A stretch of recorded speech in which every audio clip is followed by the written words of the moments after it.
बना जी कपड़ा बना जी क्या है कैसे लगेगा कमेंट बॉक्स में बताइएगा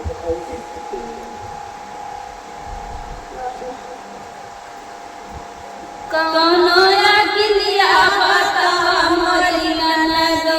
सैया मिलल या ना बोलावाना रे कौनो अकिलिया बतावा मोरी ननदो सैया मिलल या ना बोलावाना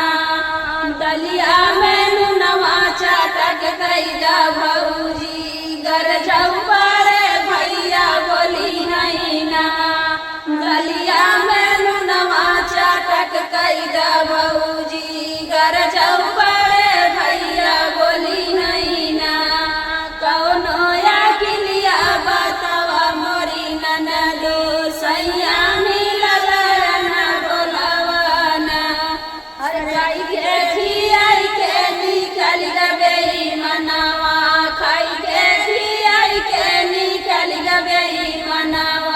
तब हुना बोलैया ना बोलावाना खाई के खियाई के निकल गबे मनावा तब हुना बोलैया ना बोलावाना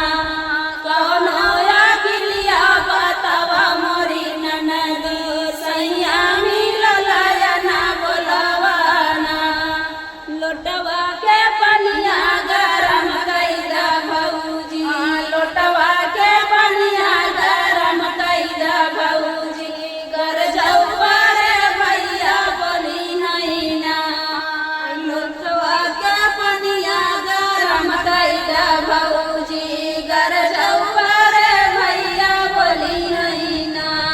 अरे गोटी के गोटाई के चिकन बेरी मनावा